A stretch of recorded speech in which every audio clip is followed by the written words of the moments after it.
अस्सलामु अलैकुम। नावल हम कहाँ के सच्चे थे। उम्मीद करती हूँ आपको पसंद आ रहा होगा। फंक्शन में पहुँचने तक हम में कोई बात नहीं हुई थी। फंक्शन में तकरीबन सभी लोग अपनी बीवियों के साथ थे। वो इस चमक दमक के सामने बहुत मांद हो गई थी। शायद वो जिंदगी में पहली बार इतने बड़े फंक्शन में आई थी, इसलिए नर्वस थी। मैंने अपने कुछ दोस्तों, कुलीग्स और बॉस से इसका तारुफ करवाया था। वो एक बहुत ही नर्वस सी मुस्कुराहट के साथ इनसे मिली थी। फंक्शन में चीफ गेस्ट के तौर पर एक वफाकी वजीर को बुलवाया गया था और इनकी फॉर्मल स्पीच के बाद कुछ गेम्स करवाए गए थे, जिनमें कंपनी के कुछ लोगों ने अपनी बीवियों के साथ शिरकत की थी। मैं खामोशी से सॉफ्ट ड्रिंक के सिप लेता हुआ अपनी टेबल पर कुछ दूसरे कुलीग्स के साथ बैठा इस हंगामे को देखता रहा। डिनर शुरू होने से कुछ देर पहले फंक्शन के चीफ ऑर्गेनाइजर जुवेद अहमद मेरी तरफ आए थे। सर, आप और आपकी मिसेस की सीट चेंज कर दी गई है। अब आप मिनिस्टर साहब वाली टेबल पर बैठेंगे, इसलिए प्लीज मेरे साथ आ जाइए। मैं इसकी बात पर बेहद हैरान हुआ था। एकदम इतनी बड़ी नवाजिश किस लिए की गई थी मुझ पर, ये मैं समझ नहीं पाया था। अपनी कंपनी के जीएम और मिनिस्टर ऑफ इंफॉर्मेशन के साथ एक टेबल पर डिनर करना यकीनन बहुत अज़ाज़ एजाज की बात थी। मैं और महरीन जुवेद के साथ चल पड़े थे। इनकी टेबल की तरफ जाते हुए मैंने जीएम और मिनिस्टर को अपनी ही तरफ देखते पाया। जब हम इनकी टेबल के पास पहुंचे तो मिनिस्टर अपनी कुर्सी से खड़े हो गए। देख लीजिए महरीन, मैंने आपकी एक गलत फहमी तो दूर कर दी है कि हम सियासतदान सिर्फ इलेक्शन ही के दिनों में लोगों को पहचानते हैं। साल के बाकी 11 महीने हमारी याददाश्त खराब रहती है। मगर मुझे ना सिर्फ आपका चेहरा याद है बल्कि आपका नाम भी याद है। वो महरीन से मुखातिब हुए थे। मेरे सर पर जैसे खैरत का पहाड़ गिर पड़ा था। She is the most outspoken, straightforward and the wittiest girl I ever came across in my life. Minister साहब ने जिन अल्फाज में इसका तारुफ हमारे जीएम से किया, उन्होंने मुझे कंग कर दिया था। Oh really seems interesting. हमारे जीएम ने मुस्कुराते हुए कहा था। मैंने महरीन को देखा था, वो उड़ी हुई रंगत के साथ खड़ी थी। आप इनके शौहर हैं? मिनिस्टर साहब ने मुस्कुराते हुए मेरी तरफ हाथ बढ़ा दिया। यस सर, मेरा नाम असवद अली है। हाँ जानता हूँ, चंद लम्हे पहले आपके जीएम ने आपके बारे में ही बताया है। प्लीज बैठिए। उन्होंने मुझसे बात करते करते अचानक महरीन को मुखातिब किया था। महरीन कुर्सी खींच कर बैठ गई थी। हम दोनों ने भी इसकी पैरवी की। Why did you stop writing for the newspaper? उन्होंने बैठते ही महरीन से पूछा था। मैंने फिर चौंक कर इसकी तरफ देखा। आज का दिन शायद इंकशाफात का दिन था। I lost interest in it. So what are you doing these days? Nothing. I am a housewife. Mehreen ने धीमी आवाज में कहा था। मैंने पहली बार इसे इंग्लिश बोलते सुना था। क्यों असवद साहब, आप इनका टैलेंट क्यों जाया कर रहे हैं? मेरा जवाब सुनने से पहले ही मिनिस्टर साहब ने अचानक हमारे जीएम से कहा, Why don't you employ her with your company as a public relations officer? She would do wonders. I assure you I'm not interested. Mehreen ने हमारे जीएम के कुछ कहने से पहले मिनिस्टर साहब की ऑफर को रद्द कर दिया था।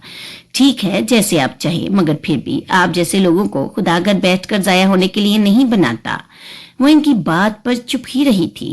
गुफ्तगू का सिलसिला एक बार फिर मिनिस्टर साहब ने ही जोड़ा था। डिनर के दौरान भी इन दोनों के दरमियान बातचीत होती रही थी।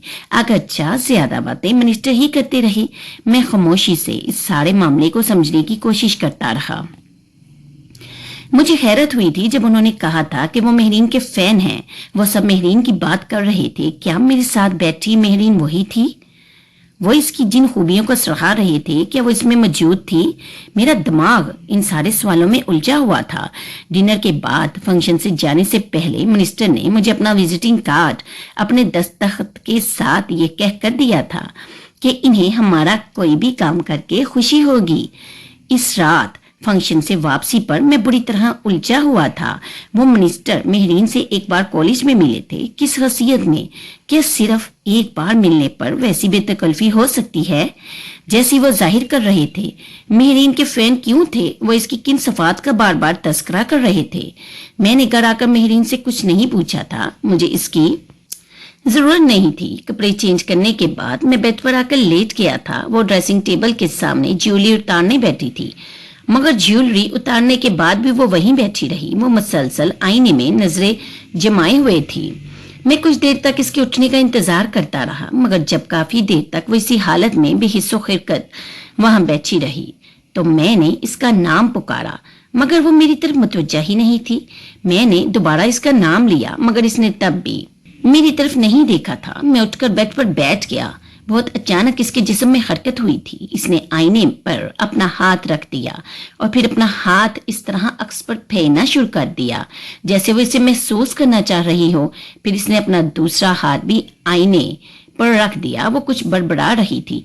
मेहरीन, मेहरीन, मैंने एक बार फिर इसे बुलाया था, मगर वो मेरी तरफ मुतवज्जा नहीं हुई। पहली दफा मेरी मौजूदगी में वो खुद से बातें करना शुरू हो गई थी, वरना इससे पहले वो सिर्फ अकेले में ऐसा किया करती थी। मैं बेड से उठकर इसके पास चला गया। इसके चेहरे की कैफियत नॉर्मल नहीं थी। चंद घंटे पहले वाली मेहरीन नहीं थी वो। मैंने इसको बाजू से पकड़कर जोर से झंझोड़ा था। यकदम वो जैसे किसी जादू के असर से बाहर आ गई थी। मैं उलझी हुई नजरों से इसे देखता रहा। क्या कर रही थी तुम? मैंने इससे पूछा था। इसने पलटकर एक नजर आईने में अपने अक्स को देखा और फिर उलझी हुई नजरों से ऐसे मुझे देखा जैसे वो खुद भी नहीं जानती थी कि वो क्या कर रही थी। वो एक लफ्ज कहकर सोच में पड़ गई थी। जाओ कपड़े बदलो। मैं बेदिली से इसे कहकर वापस अपने बेड पर आ गया था। वो कुछ देर वहां खड़े रहने के बाद ड्रेसिंग रूम में चली गई थी। मुझे इसे किसी साइकेट्रिस्ट को दिखाना चाहिए। मैंने पहली बार इसकी हालत के बारे में संजीदगी से सोचना शुरू कर दिया था, मगर इससे पहले कि मैं इसे किसी साइकेट्रिस्ट को दिखा पाता, एक और अजीब वाकया हुआ था। इस फंक्शन के चंद दिन बाद लाहौर से मेरे एक दोस्त का छोटा भाई अपने एक कारोबारी मामले के सिलसिले में मुझसे मिलने आया था। ऑफिस में इस मामले पर बातचीत करने के बाद मैंने इसे घर पर लंच पर इनवाइट किया था। इस दिन खानसमा छुट्टी पर था और मुलाजिम कुछ सामान लेने गया हुआ था। मैंने मेहरीन को चाय तैयार करके लाने के लिए कहा और आधे घंटे बाद जब वो चाय की ट्रॉली के हमरा ड्राइंग रूम में दाखिल हुई थी तो अदनान इसे देखकर एकदम खड़ा हो गया था। मेहरीन, आप? इसके मुंह से बेख्तियार निकला था। मेहरीन ने एक नजर इस पर डाली थी। सॉरी, मैं आपको नहीं जानती, इसने ट्रॉली पास लाकर खड़ी करते हुए कहा। मैं अदनान नासिर हूँ, आपका क्लास फेलो। वो इसे देखे बगैर चाय बनाते हुए बोली थी। मुझे याद नहीं है। अदनान इसकी बात पर कुछ खज्जल हो गया था। ड्राइंग रूम में बिल्कुल खामोशी थी। अदनान शर्मिंदा सा होकर बैठ गया था और वो कुछ उजलत में चाय बना रही थी, यूं जैसे वो जल्द से जल्द वहां से भाग जाना चाहती हो। मैं खामोशी से सूरत हाल को समझने की कोशिश कर रहा था। वो चाय सर्व करने के बाद बाहर चली गई थी।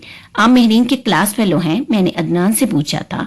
हाँ जी, मैं इनका क्लास फेलो था, वो कुछ खसियानी मुस्कुराहट के साथ बोला था। फिर इसने आपको पहचाना क्यों नहीं? पता नहीं, मेरी शक्ल पहले से बहुत बदल गई है, शायद इसलिए। आपसे क्या रिश्ता है मेहरीन का? मेरी बीवी है। इसके चेहरे पर एक रंग सा लहराया था। कुछ देर की खामोशी के बाद इसने कहा था, बहुत लकी हैं आप। क्यों? मेहरीन आपकी बीवी है इसलिए। ये हमारी यूनिवर्सिटी की सुपरस्टार थी। आधी यूनिवर्सिटी इनकी फैन थी। बहुत टैलेंटेड थी, बहुत जबरदस्त पर्सनैलिटी थी इनकी। मैं भी इनके एडमायर्स में से हूँ और हमारे डिपार्टमेंट का कोई बंदा आपको ऐसा नहीं मिलेगा जो मेहरीन से मिला हो और इनसे इम्प्रेस ना हुआ हो।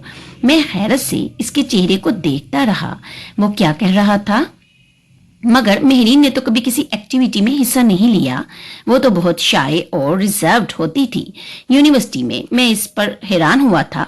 नहीं, वो तो यूनिवर्सिटी की सबसे पुरइत्मान लड़की थी और ऐसी एक्टिविटी नहीं थी जिसमें इसने कभी हिस्सा ना लिया हो। आपको कोई बहुत बड़ी गलतफहमी थी। मैंने इससे कहा, नहीं, मेहरीन ये काम नहीं करती थी। हाँ, मेरी एक और कजन थी मशल, वो बहुत आउटस्टैंडिंग थी इन चीजों में। हाँ, मेहरीन की एक कजन मशल थी जिसकी डेथ हो गई थी और हम लोग ताजियत के लिए भी गए थे इनके घर, मगर मुझे याद नहीं है कि उन्होंने कभी किसी सरगर्मी में हिस्सा लिया हो। वैसे हो सकता है कभी हिस्सा लिया भी हो, पर मुझे याद नहीं है। आप क्या कह रही हैं? मशहद यूनिवर्सिटी के मैगजीन की एडिटर थी। वो उलझी हुई नजरों से मुझे देखने लगा। मेहरीन एडिटर थी, मशल तो नहीं थी। आप पूछ सकते हैं मेहरीन से, बल्कि मेरे पास तो मैगजीन की कॉपीज भी हैं। मुझे याद है वहां भी एडिटर का नाम मेहरीन ही लिखा हुआ है। मेरी आंखों के सामने अंधेरा छाने लगा था। कहीं कुछ चीज गलत थी, मगर क्या गलत था? और लिटरली सोसाइटी की प्रेसिडेंट, हाँ वो भी मेहरीन थी, बल्कि डेप्टिंग सोसाइटी की भी चंद और भी ऐसी सोसाइटीज और क्लब थे जिन्हें मेहरीन ही प्रिजाइड करती थी। बहुत होल था इनका हर चीज पर। मेरे सर पर किसी ने बहुत बड़ा पहाड़ गिरा दिया था। मैं कुछ बोल नहीं पाया। वो खामोशी से चाय पीता रहा और मैं इसका चेहरा देखता रहा। इसे यकीनन कोई गलतफहमी हुई है। मैंने खुद को तसल्ली दी थी और इसके जाने के बाद मैं वापस खाने की टेबल पर आ गया था। मेहरीन वहां से बर्तन उठा रही थी। मैं इसका चेहरा देखने लगा। मैंने अदनान की बातों की तस्दीक करवाना चाहिए थी इससे, मगर इसका एक ही जवाब था, मुझे याद नहीं है। मुझे पता नहीं इतनी पुरानी बात कैसे याद रह सकती है। इसे 2.5-3 साल पहले की बातें याद नहीं थी। इसे क्या याद था? आज मैं बहुत उदास हूँ। आज असवद तालीम के सिलसिले में बाहर चला गया है। वो मेरा सबसे अच्छा दोस्त था। मेरी समझ में नहीं आ रहा कि अब मैं क्या करूंगी। सिर्फ वही था जो मेरी बातें गौर से सुनता था, जो मुझे बिल्कुल ठीक मशवरे दिया करता था, जो मुझसे हमदर्दी करता था, मुझ पर तरस नहीं खाता था।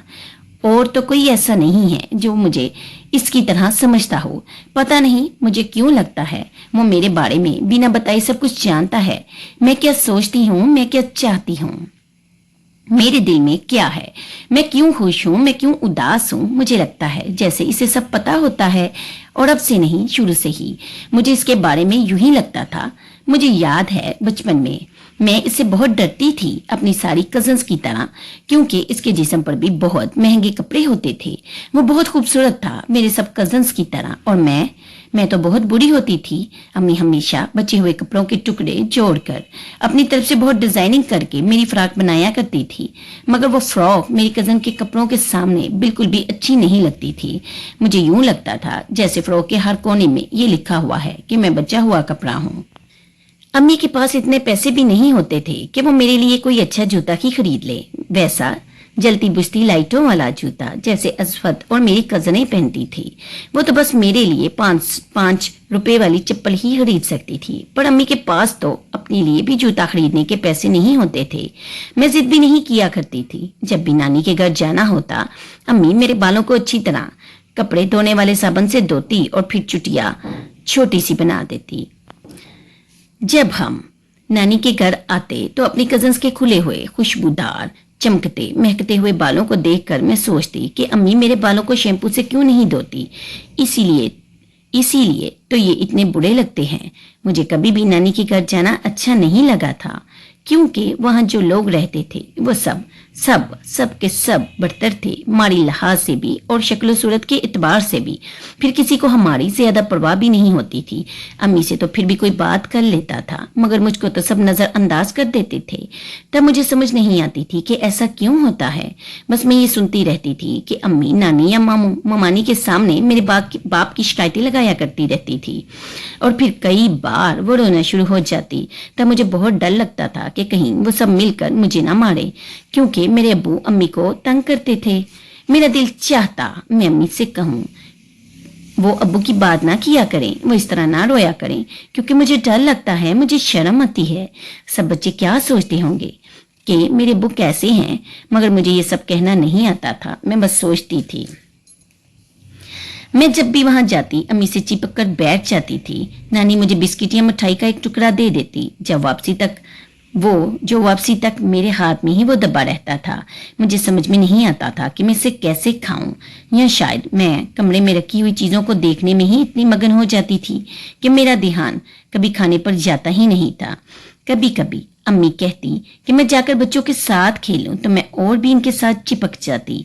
मुझे इन बच्चों से बहुत डर लगता था, वो मेरे जैसे नहीं थे। इसलिए फिर एक बार जब हम नानी अम्मा के घर गए थे तो वहां एक औरत बैठी हुई थी, बिल्कुल अम्मी जैसी थी, पर इसके कपड़े बहुत खूबसूरत थे और उन्होंने बहुत सा जेवर भी पहना हुआ था। अम्मी ने बताया था कि वो इफी खाला हैं। वो मुल्क से बाहर रहती थी, अब पाकिस्तान आ गई थी। इफ़ी खाला ने अम्मी से गले मिलने के बाद मुझे गोद में उठा लिया था और बहुत बार मेरा मुंह चूमा था। मुझे बहुत डर लग रहा था। पहली बार किसी ने मेरा मुंह चूमा था और मुझे गोद में उठाया था। हालांकि मुझ पर किसी को प्यार नहीं आता था। वो मुझे इसी तरह गोद में लिए बैठी रही। फिर एक बहुत प्यारा सा बच्चा कमरे में आया था। इफ़ी खाला ने इससे मेरा तारुफ करवाया। ये असवद है, मेरा बेटा, क्लास 2 में पढ़ता है, और असवद ये मेहरीन है, तुम्हारी हबीबा खाला की बेटी। असवद ने मुस्कुराते हुए मेरी तरफ हाथ बढ़ा दिया। मेरी समझ में नहीं आया कि मैं क्या करूं, मगर इफ़ी खाला ने मेरा हाथ पकड़कर आगे कर दिया। इसने मुझसे हाथ मिलाया। मैं घबरा गई थी। इसका हाथ इतना सफेद और नरम था और मेरा इतना सांवला और पतला सा। इफ़ी खाला ने मुझे नीचे उतारते हुए कहा, असवद, इसे साथ ले जाओ और जाकर खेलो। असवद ने बिला तामुल मेरा हाथ पकड़ लिया और मुझे बाहर लॉन में ले गया। मैं किसी मामूल की तरह इसके साथ बाहर आ गई। बड़े मामू की बेटी आलिया ने मुझे देखकर कहा था, अब तुम मेहरीन को खेलने के लिए ले आए हो, मगर टीम तो पूरी हो चुकी है। मैं इसकी बात पर बेहद शर्मिंदा हो गई थी। कोई बात नहीं, हम कुछ और खेल लेते हैं, असवद ने बड़े इत्मीनान से कहा था। नहीं, हम तो यही खेलेंगे, इतना मजा आ रहा है, और मेहरीन तो पहले भी कभी नहीं खेलती। आलिया ने कहा था। मैंने असवद के हाथ से अपना हाथ छुड़ा लिया। मुझे खेलना नहीं आता, मुझे नहीं खेलना। तुम खेलोगी तो खेलना आएगा, ऐसे कैसे आएगा, इसने मुझे कहा था। मगर मैं भागती हुई अंदर अम्मी के पास चली गई थी। ये असवद से मेरी पहली मुलाकात थी। अम्मी के साथ घर जाने के बाद भी वो मुझे बहुत देर तक याद आता रहा। इफ़ी खाला ने मुझे ढेरों खिलौने और कुछ चॉकलेट्स और स्वीट्स दी थी। घर जाकर मैं सारा दिन खिलौनों से खेलती रही। मेरे पास चाबी से चलने वाला कोई खिलौना नहीं था, और जो खिलौने थे वो भी बहुत सस्ते थे। बहुत दिनों तक मैं हर आने जाने वाले के सामने वो खिलौने लिए फिरी। इफ़ी खाला मुझे बहुत अच्छी लगने लगी थी। फिर इन्हीं दिनों अब्बू की डेथ हो गई थी। तब मैं शायद 7 साल की थी, जब एक दिन दोपहर के वक्त कुछ लोग अब्बू को एक चारपाई पर ढाल कर लाए थे। इनके सारे कपड़े कीचड़ से बड़े हुए थे और इनके बाल भी कीचड़ से अटे हुए थे। वो नशा करके किसी नाली में गिर गए थे और फिर ज्यादा मदहोश होने की वजह से वहीं मर गए। घर में एकदम कोहराम मच गया था। मेरी दादी, पुप्पो, चाचा और अम्मी सब दाड़े मार मार कर रो रहे थे, मगर मेरी समझ में नहीं आ रहा था कि क्या हुआ है, मरना क्या होता है, मरने और सोने में क्या फर्क होता है। अब्बू से बहुत अजनबियत थी। वो आमतौर पर नशे में होते थे। जब मदहोश होते थे तो घर के किसी कोने में पड़े होते थे, और जब पुरस्कून हालत में होते थे तो या अम्मी से झगड़ा करते रहते थे या घर के किसी और फर्ज से। इन्हें मेरा ख्याल कभी नहीं आता था। इनका प्यार बस ये होता था कि कभी खाना खाते हुए या कुछ और खाते हुए मुझे वो कुछ न कुछ दे देते थे, और मैं इस पर ही बहुत खुश हो जाया करती थी।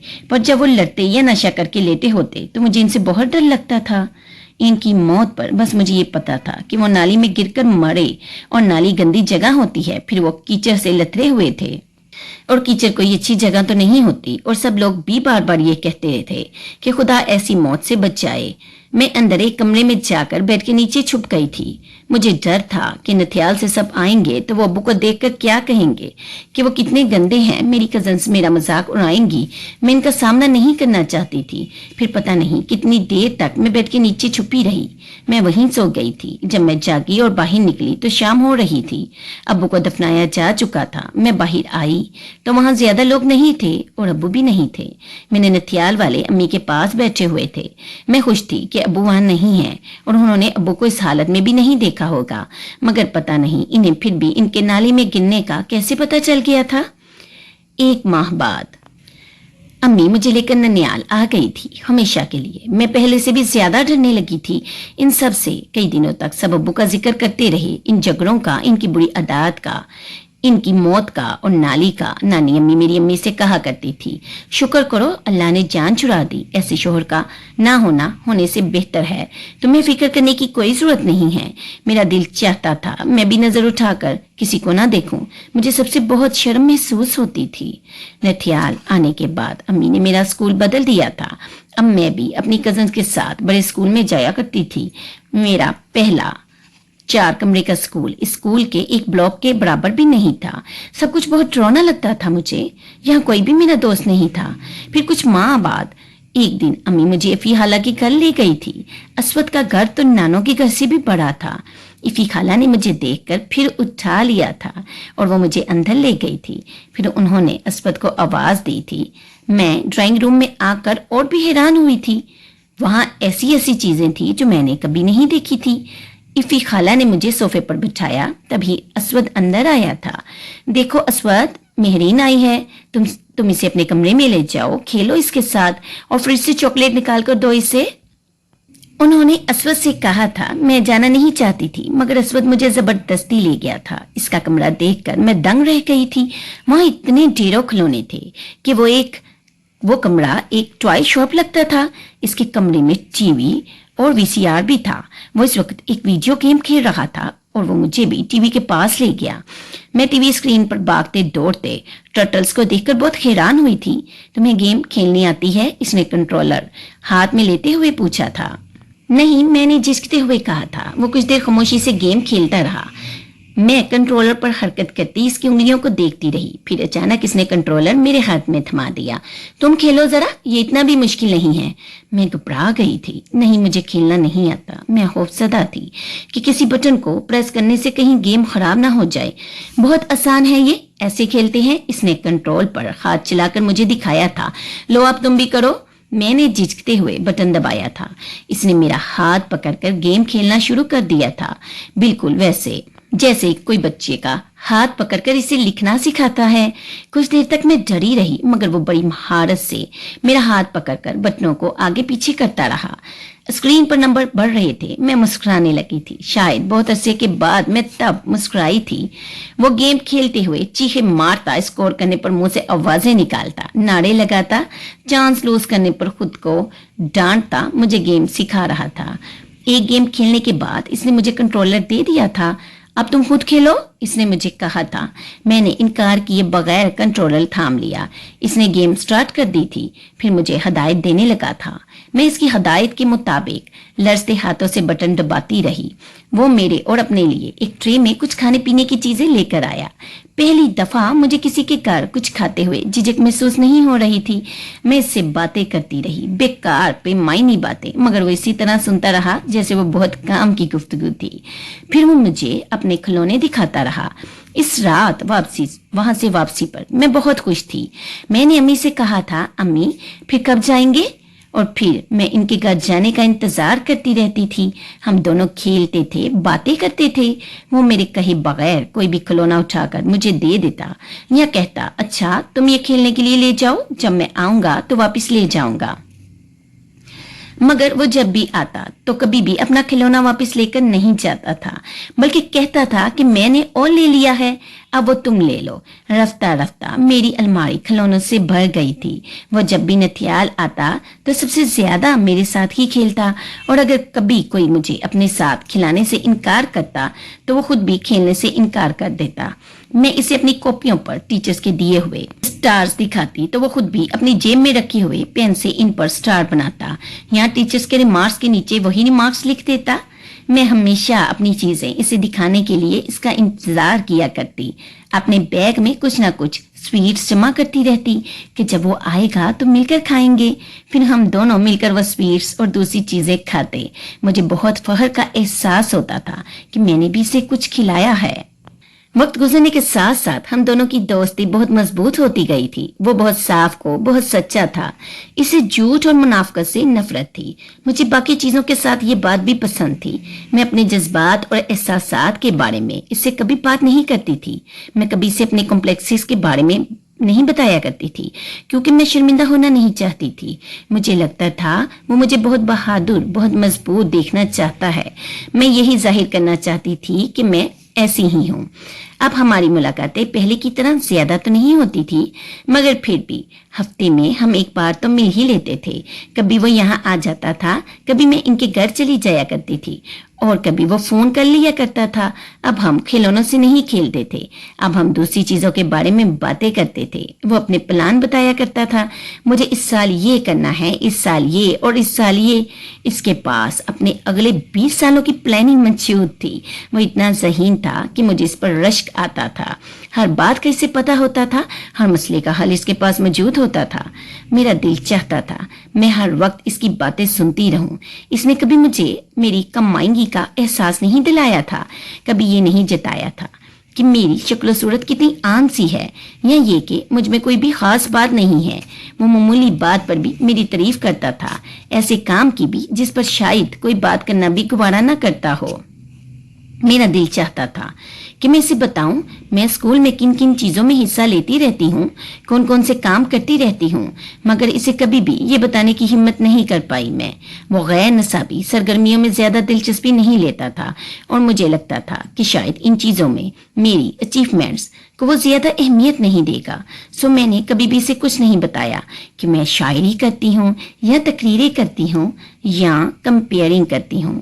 مجھے لگتا تھا وہ ہنس پڑے گا، کبھی یقین نہیں کرے گا کہ میں بولنے والا کوئی کام بھی کر سکتی ہوں، کیونکہ وہ کہتا تھا تم بہت کم بولتی ہو، حالانکہ زیادہ بولنا چاہیے، کم از کم اتنا تو بولنا چاہیے کہ مقابل آپ کو جاہل نہ سمجھے۔ مگر پھر بھی ہم دونوں میں بہت اچھی دوستی تھی۔